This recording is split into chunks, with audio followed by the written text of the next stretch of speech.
연중 16주일 감사 성찬례에 오신 여러분들을 주님의 이름으로 환영합니다. 성부와 성자와 성령의 이름으로 하나이다. 기도합시다. 전능하신 하느님, 주님께서는 모든 사람의 마음과 소원을 다 아시며 은밀한 것이라도 모르시는 바 없사오니 성령의 감화하심으로 우리 마음의 온갖 생각을 정결하게 하시어 주님을 진심으로 사랑하고 주님의 거룩하신 이름을 공경하여 찬송하게 하소서. 우리 주 예수 그리스도의 이름으로 기도하나이다. 진실로 죄를 뉘우치고 이웃과 화목하기를 원하며 믿는 마음으로 이 성사에 참여하면 우리는 주님의 위로와 사랑을 얻을 것입니다. 그러므로 겸손한 마음으로 우리 죄를 고백합시다.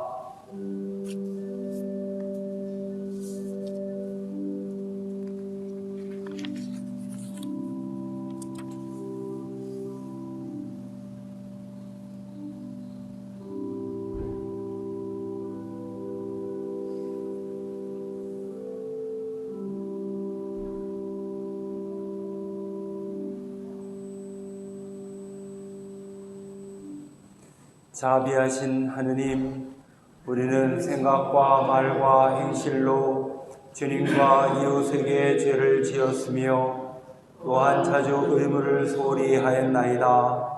주여, 우리 죄를 용서하시고 우리로 하여금 예수 그리스도 안에서 새로워지게 하소서. 진실로 죄를 고백하는 모든 사람을 용서하시는 전능하신 하느님께서 여러분을 불쌍히 여기시어 예수 그리스도의 공로로 모든 죄를 용서하시고 선행할 힘을 주시어 영원한 생명을 얻게 하소서. 아멘. 거룩하신 하느님, 거룩하시고 전능하신 주님, 거룩하시고 영원하신 주님, 자비를 베푸소서.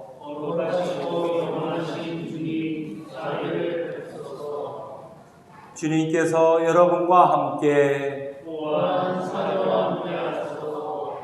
기도합시다. 구원의 하느님, 주님께서는 그리스도 안에서 우리에게 새로운 삶의 길을 열어주셨나이다.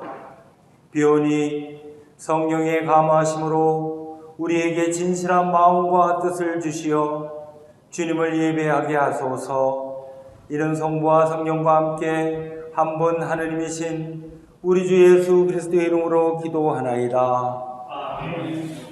제1독서는 지혜서의 말씀입니다. 모든 사람을 보살피는 하느님은 주님 외에는 따로 없다. 그러므로 주님께서 사람을 불의하게 심판하시지 않았다는 것을 증명할 필요는 없다. 주님의 힘은 주님의 정의의 원천이며 만물에 대한 주권을 가지고 계시는 주님은 만물에게 관대하시다. 주님은 다만 사람들이 당신의 권능을 믿지 않을 때에만 당신의 힘을 드러내시고 권능을 알고도 주님과 감히 맞서려는 자들을 응징하신다. 이러한 힘을 가지신 주님은 자비로운 심판을 내리시고 우리들을 대단히 너그럽게 다스리신다. 주님께서는 무엇이든지 하시고자만 하면 그것을 하실 힘이 언제든지 있으시다. 주님은 이와 같은 관용을 보이심으로써 당신 백성에게 의인은 사람들을 사랑해야 된다는 것을 가르쳐 주셨다. 그리고 죄를 지으면 회개할 기회를 주신다는 것을 가르치셔서 당신 자녀들에게 희망을 안겨주셨다. 주님의 말씀입니다. 하나님께 감사합니다. 시편 86편입니다. 주 나의 하나님, 내 마음 다하여 감사기도 드리며 당신의 이름을 영원히 높이리이다.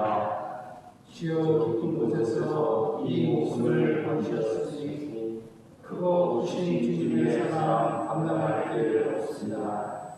하느님, 교만한 자들이 나를 거슬러 일어나고 흉악한 자 빼지어 내 손을 노리오니 하였습니다. 그러나 주님은 자비로우시고 너그러우시어 좀처럼 화를 내지 않으시니 참으신 주님의 사랑 끝이 없으십니다. 영광이 성부와 성자와 성령께 처음과 같이 지금도 그리고 영원히 아멘.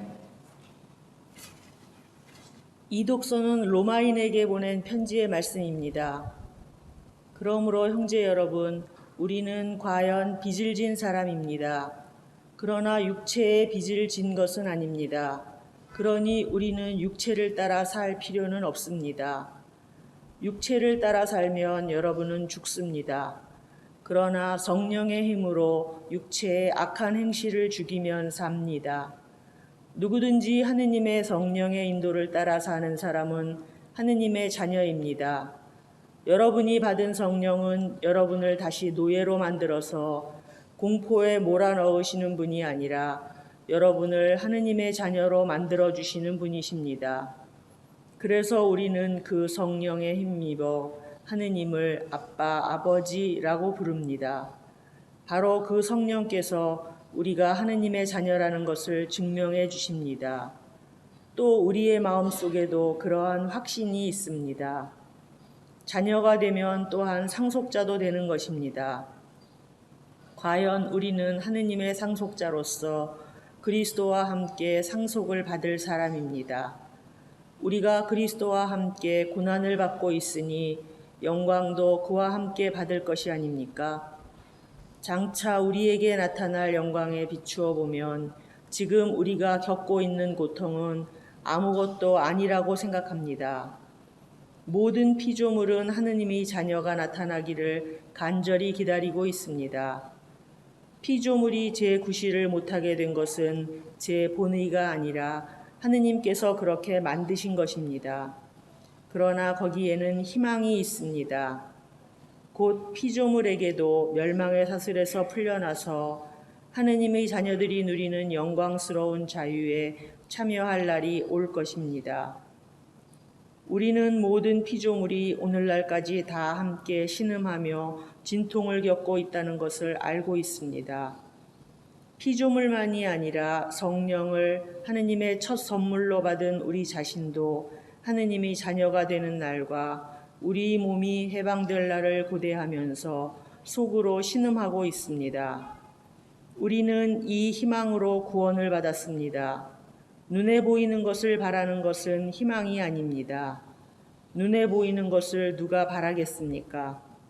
우리는 보이지 않는 것을 바라기에 참고 기다릴 따름입니다. 주님의 말씀입니다. 주님께 감사합니다.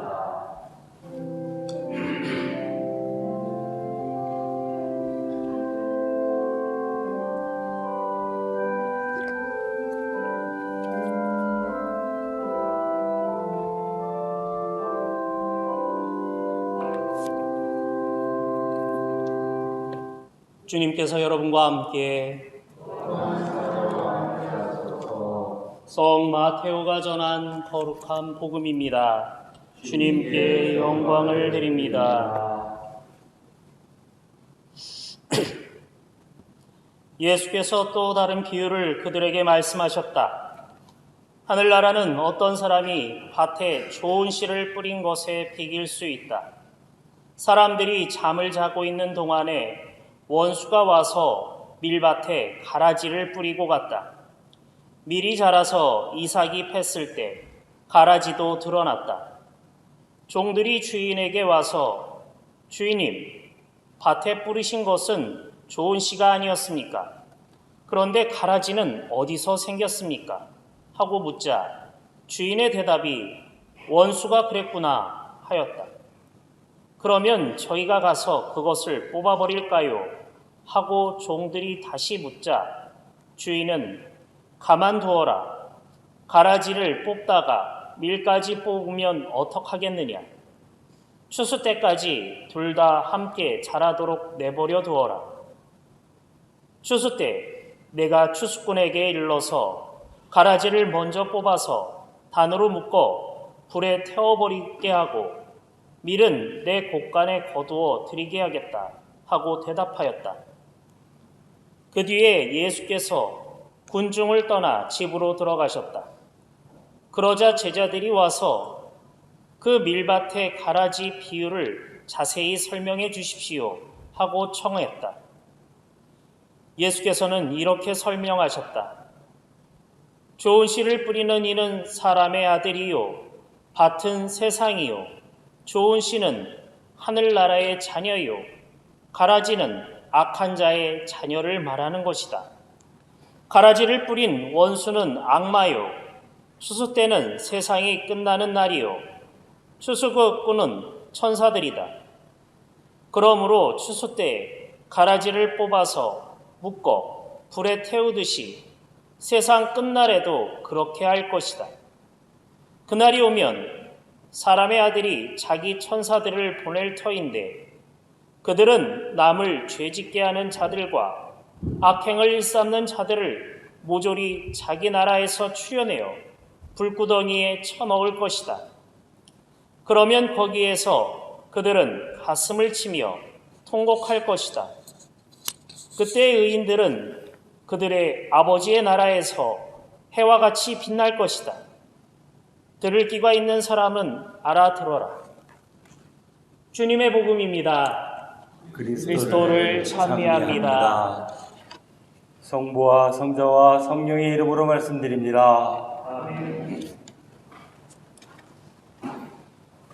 지난 주 중에 당국의 발표를 봤는데 9,000명이 모인 예배 장소에 확진자가 다녀갔는데 전염이 한 명도 안 됐다고 그랬죠. 다들 마스크를 끼고 있어서 전염이 되지 않았다고 합니다. 4명이 승용차를 탔는데 그 중에 확진자가 있었는데 전염되지 않았다고 해요. 다들 마스크를 착용하고 있어서 그랬다고 합니다. 적절한 거리 두기와 마스크 착용, 이것이 우리들을 또 일상생활을 조금이라도 좀 원활하게 할 수 있도록 해주는 장치가 아닐까 그렇게 생각을 합니다. 우리가 긴장을 풀면은 안 되겠지만 또 너무 걱정만 앞세워도 안 될 것 같습니다. 편안한 마음으로 이 예배에 참여해 주시기를 바랍니다. 예수님께서 하느님 나라를 비유로 설명하셨습니다. 예수께서는 비유를 일상생활, 당시 민중의 일상생활에 비추어서 일어나는 일들을 비추어서 설명을 하셨습니다. 농사 짓는 이야기들, 그 다음에 돈 꾸고 갚는 이야기들, 기타 등등 이렇게 일상생활에서 흔히 일어나는 일들을 비유로 삼으셨습니다. 그런데 오늘 복음서에서는 가라지의 비유로 하느님 나라를 설명하셨습니다. 어떤 사람이 밭에 좋은 씨를 뿌렸는데 밤중에 원수가 와서 가라지를 뿌리고 갑니다. 밀이 자라고 이삭이 팼는데 가라지가 드러났습니다. 그런데 주인은 그 가라지를 뽑지 말고 그냥 놔두라 했습니다. 그리고 추수 때 가라지를 뽑아 불에 태우고 알곡은 곳간에 거두어드린다는 이야기입니다. 그런데 이 이야기가 왜 하느님 나라의 비유에 들어갔을까요? 하느님 나라라고 한다면 이렇게 생각할 수도 있지 않겠습니까? 좋은 씨만 잘 무럭무럭 자라서 풍성하게 거두어들여서 풍요롭게 사는 거, 이렇게 상상을 해볼 수 있을 것 같습니다.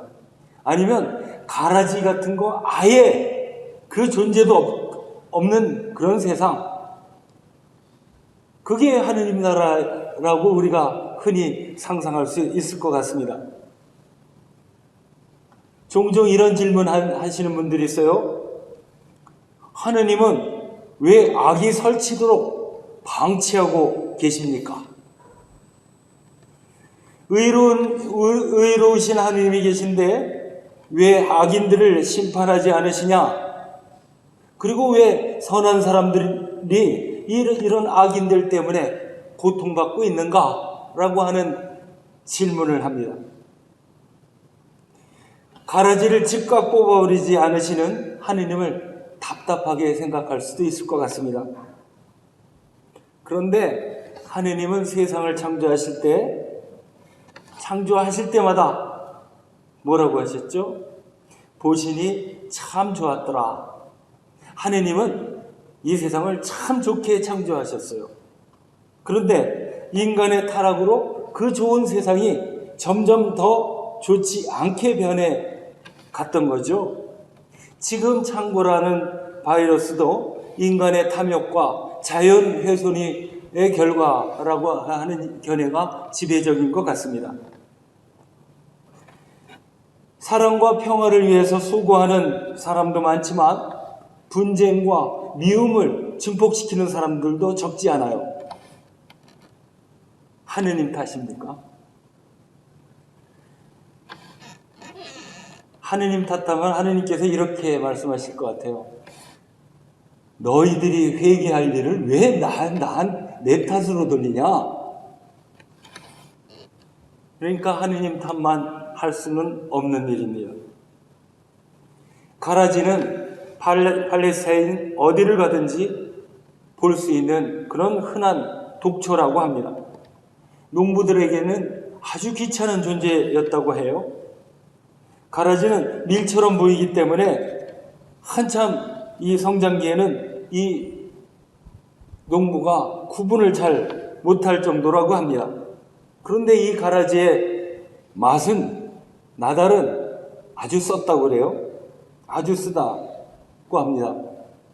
어쩌다 잘못해서 밀가루와 같이 섞여 들어와서 이것을 먹으면 현기증이 나기도 하고 또 구토 증세까지 일으킨다고 합니다. 때문에 이 농부들은 가라지가 밀에 섞여 수확하지 않게 아주 조심스럽게 수확을 해야 됩니다. 그런데 이 가라지는 뿌리가 곡식들을 하고 막 엉켜 있어서 함부로 뽑으면 이 곡식이 같이 뽑히게 된다고 하는 겁니다. 제거하기가 매우 어렵습니다. 그래서 가라지를 이 추수 때가 되면, 그런데 이 추수 때가 되면 구분을 쉽게 할 수 있대요. 왜냐하면 알곡은 여물어서 고개를 숙이는데 이 가라지는 모가지를 뻣뻣하게 내세운다고 하죠.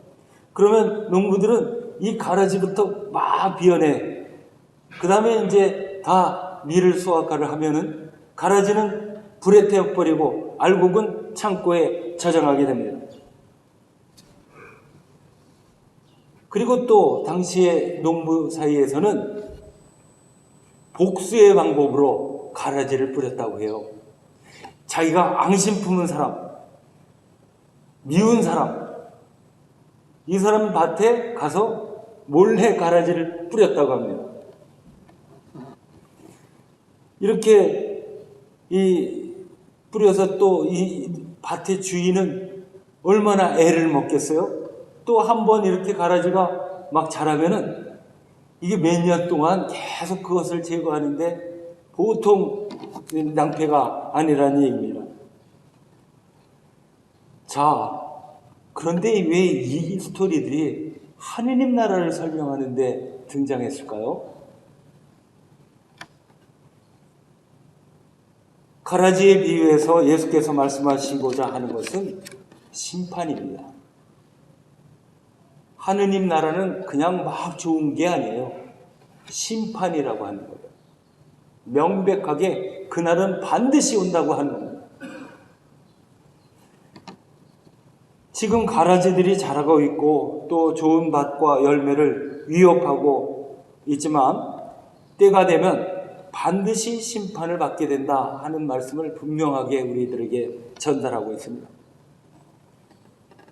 하느님께서는 금방 그때마다 심판하시지 않으세요. 하느님은 오래오래 기다리고 참습니다. 가라지 같은 인간들을 당장 제거했으면 좋겠지만 하느님께서는 이 사람들을 기다려준다고 하는 거죠. 지금 가라지 같은 짓을 해도 나중에 회개할 수 있는 것 아닙니까? 이 가라지의 비유는 다른 복음서에서는 없고 마태복음에만 있습니다.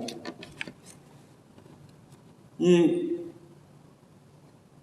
마태복음을 기록했을 때 그 공동체의 상황이 드러난다고 할 수도 있겠습니다. 당시에 같은 교인이면서도 하느님 나라의 일을 방해하는 방해꾼들이 있었는 모양이에요, 교회 안에. 그런데 이게 교회 안에서 교인들하고 교묘하게 얽히고 설켜 있기 때문에 이 배척하기가, 제거해버리기가 쉽지가 않았습니다. 다 같은 교인이기 때문에 이 보기에는 누가 밀이고 누가 가라지인지 어떤 기준으로 구분할 것인지 쉽지가 않았다고 하는 거죠. 또 초대교회에서는 율법주의자들은 율법을 철저히 지키지 않는 사람들을 정죄하고 퇴출시키고 박해하는 그런 사람들도 있었습니다. 또 반면에 어떤 사람들은 우리가 구원을 얻는 것은 율법이 아니라 믿음으로, 은총으로 이루어지는 것이다 라고 주장하는 사람들이 있었어요. 그러니 이런 견해 차이, 저런 견해 차이, 자 그러면 누가 밀이고 누가 가라지입니까? 구분하기가 참 어렵습니다. 참 신앙과 거짓 신앙, 선한 신앙과 사악한 신앙을 구분해내기란 참 어려운 일입니다. 구분했다고 해서 그것을 쉽게 뽑아버리기도 어려운 일이죠. 그러다가 행여나 참 신앙인, 선한 신앙인들이 피해를 볼 수도 있는 것 아니겠습니까? 분쟁이, 교회 안에 분쟁이 일어나고 또 어떤 인간이 세운 잣대로 남을 정죄하고 심판할 때 문제가 생깁니다. 혹시 여러분 1960년대 중국의 문화혁명을 기억하십니까? 홍위병들이 했던 그 난폭한 짓들은 다 자기들의 혁명을 미화시키고 자기들의 기준으로 남을 정죄하고 심판했던 일이었습니다. 그런 일이 교회 안에서 벌어지지 말라는 법이 없는 것이죠. 또한 하느님께서는 그 종말의 그 순간까지 모든 이들을 기다려주시고 회개하기를 바라시는 것이죠. 예수님이 십자가에 달리셨을 때 옆에 구원받은 강도가 있지 않았습니까? 이 사람 평생을 강도로 살았지만 막판에 한번 회개함으로 천국에 갔어요. 중요합니다. 막판에 하나, 참 아이러니컬한 일입니다. 계속 선하게 살다가 막판에 하나 악한 일, 이것 때문에 모든 것이 부정이 될 수도 있고 참 이런 게 모순적인 일이기도 합니다. 어쨌든 사도 바울도 얼마나 교회를 또 교인들을 핍박했습니까? 그러나 이 사람이 회개함으로써 교회는 새로운 전기를 맞이했습니다. 그러니 추수 때까지, 종말 때까지 두고 볼 일입니다. 심판은 하느님이 하시는 것이죠. 우리가 남을 쉽게 정죄하거나 심판하면 안 됩니다. 가라지 비유에서 우리는 또 이런 생각을 할 수 있습니다. 하느님 나라는 거저오는 것이 아니다. 항상 시련이 있고 도전이 있고 또 이것을 극복해 가는 과정 속에서 이루어지는 것이다 하는 것입니다. 여러분, 하느님의 약속 그리고 그 성취 그 사이에는 중간 과정이 있어요. 가령 이런 얘기입니다. 이 중간 과정에서 시련과 이 도전이 있는데 이것에 대해서 이 사람들은 어떻게 대응했는가라고 하는 것이 매우 중요하다는 것이죠. 가령 아브라함에게 하느님께서는 약속을 하셨어요. 무엇을? 하늘의 별만큼 많은 자손들 그리고 땅을 약속을 하셨습니다. 그런데 금방 이루어졌던가요? 아니죠. 자손이라고 해서 겨우 100살 때 아들 하나 이삭을 얻었습니다. 땅은 어땠죠? 죽을 때까지 땅이 없어서 남의 무덤을 빌렸을 정도였어요. 그러면 그 땅은 몇백 년 지난 뒤에 이스라엘 백성들이 출애굽해서 가나안 땅에 입성했을 때 겨우 마련됩니다. 그 중간 과정에서 아브라함은 충실한 신앙의 모습을 보였다. 이것이 매우 중요한 것이죠. 출애굽 사건 때도 마찬가지죠. 이집트 종살이에서 이스라엘 백성들이 나왔는데 금방 젖과 꿀이 흐르는 그 땅으로 들어갔는가요? 아니죠. 40년 동안 광야에서 방황을 하고 또 시련을, 도전을 받았어야 했습니다.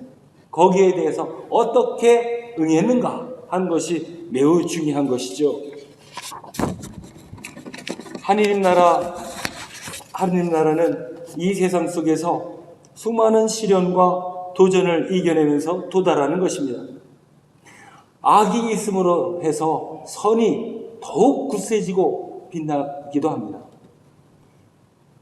그런 이야기들 많이 보시죠. 밤이 깊을수록 별빛은 더 빛난다. 사도 바울은 로마서에서 악한 본성과의 끊임없는 투쟁을 전하고 있습니다. 사도 베드로는 베드로전서에서 이렇게 얘기합니다. 결국 없어지고 말 황금도 불로 단련받지 않는 것인가? 참된 신앙이라고 하는 것은 온갖 시련과 도전을 받아내면서 그것을 극복해 나가면서 이루어지는 것이다 라고 얘기를 했습니다. 여러분, 인류의 문명이 발전된 것은 예외 없이 도전이 많았던 것입니다. 역사학자 아놀드 토인비가 인류의 문명의 발생과 발전에 대해서 연구하고서 이렇게 말했습니다. 남극이나 북극이나 너무나 추운 곳, 사막같이 너무나 메마른 곳, 이런 곳에서는 문명이 발전할 수가 없었다. 이미 그냥 포기해버렸기 때문에. 그리고 너무나 쉬운 곳, 그냥 일하지 않고 그냥 먹고 자고 할 수 있는 곳, 그런 것도 문명이 발전하지 않았다고 하는 것이죠. 큰 강 주변에서 살기 좋은 곳이기는 합니다만은 때로는 홍수가 일어나고 때로는 가뭄이 있고 때로는 지진이 있고 태풍이 있고 그런 도전을 받아가면서 그 지역의 사람들은 그것을 극복해가는 과정에서 문명을 발전시켰다, 이렇게 이야기를 하고 있습니다. 그러면서 토인비는 이런 비유를 들었습니다. 런던 사람들이, 영국의 런던 사람들이 청어를 즐겨 먹었다고 해요. 그런데 이 어시장에 이제 쭉 있을 거 아닙니까? 근데 유독 한 상점만 아주 싱싱한 청어를 팔았다고 합니다. 그래서 사람들이 물어보겠죠. 아니, 당신네 집 청어들은 왜 이렇게 싱싱합니까? 영업비밀 절대 안 가르쳐줘. 말할 수가 없습니다. 안 가르쳐줘요. 그래도 사람들이 계속 물어봅니다. 그래서 이 상점 주인이 답을 하는데 자기도 다른 집처럼 똑같이 저 북해에서 청어를 잡아온다. 멀리서 잡아오는데 자기는 큰 물통에 청어를 놓고 거기다 숭어를 한 마리 집어넣는다 했습니다. 사람들이 놀라요. 숭어가 청어를 잡아먹지 않습니까? 맞죠? 그런데 이 숭어가 청어를 잡아먹기 때문에 이 청어들은 안 잡아먹히려고 계속 기를 쓰고 헤엄을 쳐야 된다고 하는 것이죠. 저 멀리에서부터 청어를 잡아서 런던까지 오는데 계속해서 이 청어들은 팔딱팔딱 뛸 수밖에 없어요. 그러니 싱싱할 수밖에. 우리에게 때로는 원치 않는 불행이 닥칠 수도 있습니다. 그러나 그것이 오히려 우리를 발전시킬 수 있는 기회일 수도 있다고 하는 것입니다. 가라지가 비록 우리들을 방해할 수도 있습니다. 그러나 그것이 우리로 하여금 더 귀중한 신앙인으로, 더 소중한 신앙 공동체로 만들 수 있음을 기억하시길 바랍니다. 성부와 성자와 성령의 이름으로 말씀드렸습니다. 사도신경으로 신앙을 고백합니다. 나는 믿나이다. 전능하신 하느님 아버지, 하늘과 땅의 창조주를 믿나이다. 하느님의 외아들 우리 주 예수 그리스도 성령으로 동정녀 마리아에게 배되어 나시고 분리오 빌라도 치하에서 고난을 받으시고 십자가에 못 박혀 죽으시고 묻히셨으며 죽음의 세계에 내려가시어 사흘 만에 죽은 자들 가운데서 부활하시고 하늘에 올라 전능하신 하느님 오른편에 앉아 계시며 사한 이와 죽은 이를 심판하러 다시 오시리라 믿나이다.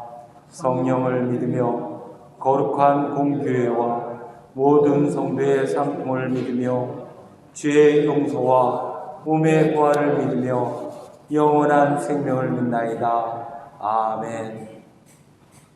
교회와 세상을 위해서 기도하실 때 코로나 바이러스가 하루속히 퇴치되기를 위해서 기도해 주시고, 또 이 사태로 말미암아서 경제적으로 궁핍을 받고 있는, 고통받고 있는 이웃들을 위해서 기도해 주시고, 또 가정에서 영상으로 예배 볼 수밖에 없는 교인들을 위해서 기도해 주시기를 바랍니다. 기도합시다. 교회를 위하여 기도합시다.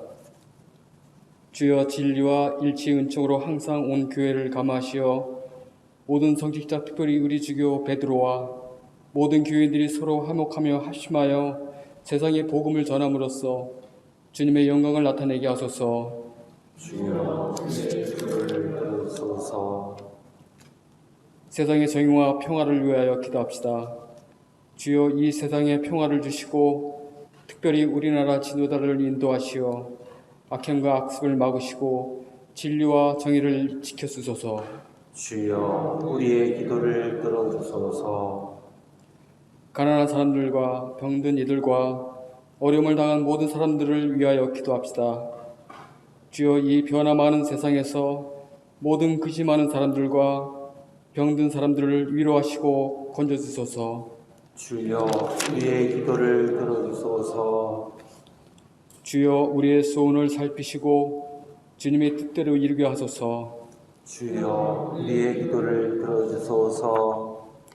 별세한 이들을 위하여 기도합시다. 주여, 부활을 기다리는 모든 별세한 이들이 영원한 생명을 누리게 하소서. 주여, 우리의 기도를 들어주소서. 전능하신 하나님, 우리들이 예수 그리스도의 이름으로 간절히 기도하나이다. 아멘. 평화의 인사를 함께 나누십니다.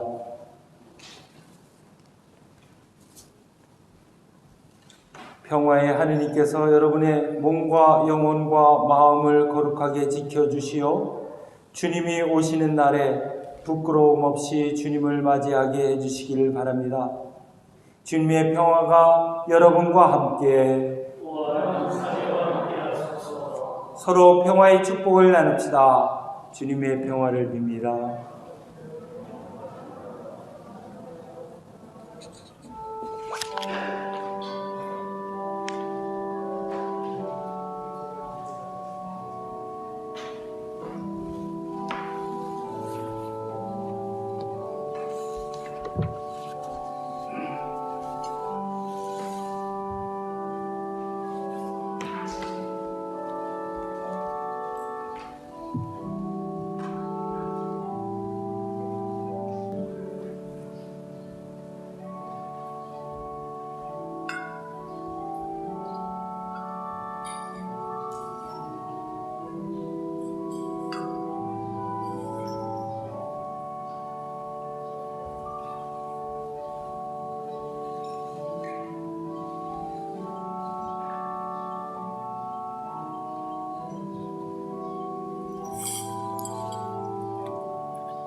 이 빵은 주님의 몸으로, 이 포도주는 주님의 피로, 이 예물은 주님이 주신 은혜에 감사하기 위해서 우리가 이 제단에 드리오니 받아주소서.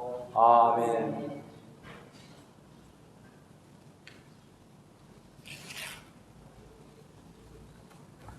성찬기도 제2양식입니다. 주님께서 여러분과 함께 마음을 드높이 우리 주 하느님께 감사합시다. 전능하신 하느님, 우리 주 예수 그리스도를 통하여 아버지께 언제 어디서나 감사와 찬양을 드림은 참으로 옳은 일이며 우리의 기쁨입니다. 하느님의 말씀이신 독사인 성자께서 사람이 되시어 어두운 이 세상을 참 빛으로 밝혀주시고 예수 그리스도의 큰 영광과 참 모습을 우리 마음에 새기게 하셨나이다.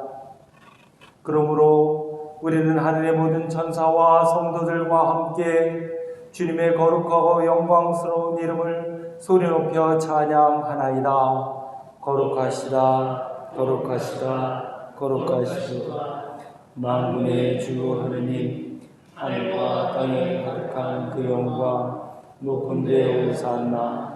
주의 이름으로 진리여 잠미받소서. 높은 데 오산나.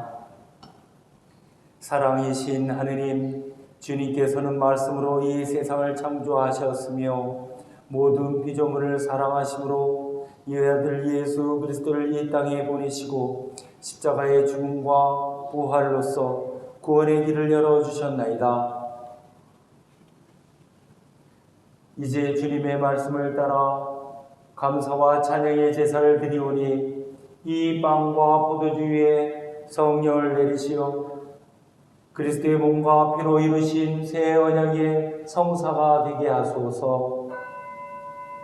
그리스도께서는 잡히시던 날 밤에 빵을 들어 감사와 찬양의 기도를 드리신 다음 빵을 떼시고 제자들에게 나누어 주시며 말씀하셨나이다. 받아 먹어라. 이것은 너희를 위하여 주는 내 몸이니 나를 기억하여 이 예를 행하라.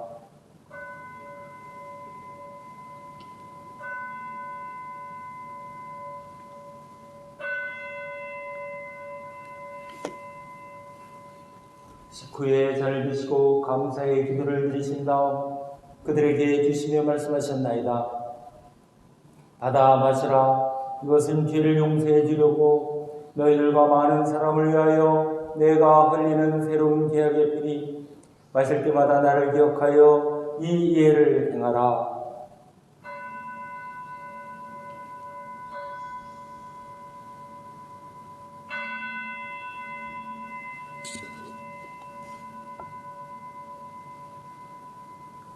그러므로 우리는 이 생명의 빵과 구원의 잔을 주님 앞에 드리며 십자가 위에 단 한 번 바쳐진 예수 그리스도의 희생을 기억하고 영광 속에 다시 오실 때까지 그리스도의 죽음과 부활을 선포하나이다. 그리스도의 죽음으로 죽음은 사라졌고 그리스도의 부활로 새 생명을 얻었으니 주 예수여 영광 속에 다시 오소서. 모든 생명의 주님 구하오니 하느님의 나라가 오는 그날까지 우리들이 서로 협력하여 이 세상에서 정의와 자비를 실천할 수 있도록 도와주소서. 또한 주님의 백성을 은혜로이 돌아보시고 하느님 사랑의 품으로 모아주시어 모든 성인들과 함께 하늘의 영원한 잔치에 참여하게 하소서.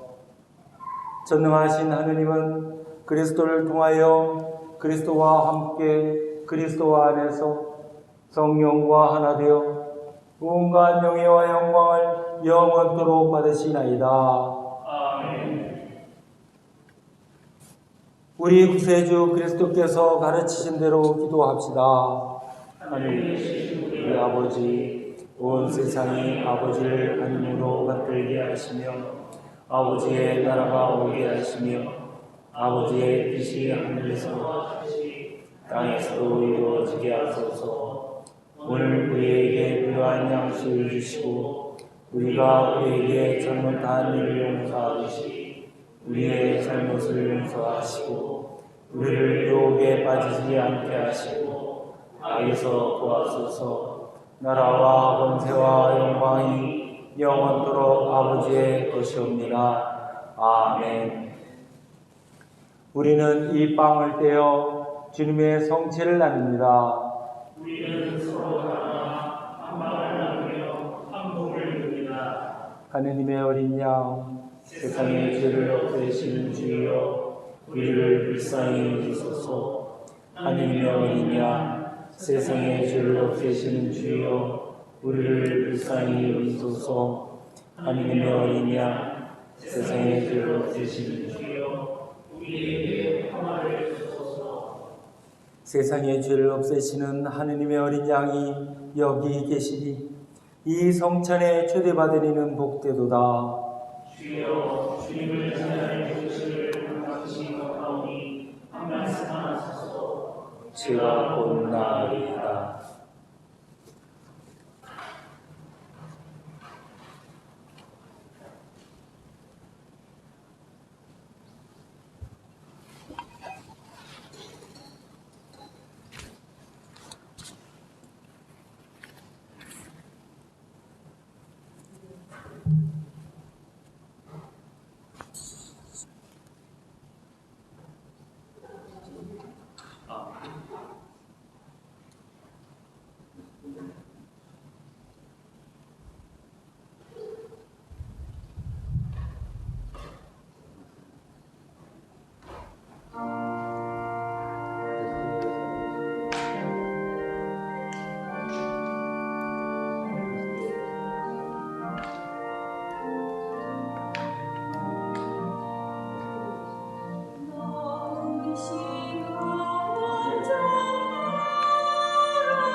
기도합시다.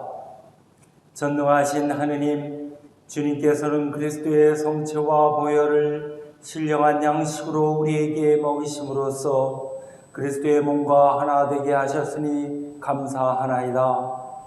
간절히 구하오니 우리를 성령으로 도우시어 사랑 가운데 상통하며 주님께서 명하신 일을 이루게 하소서.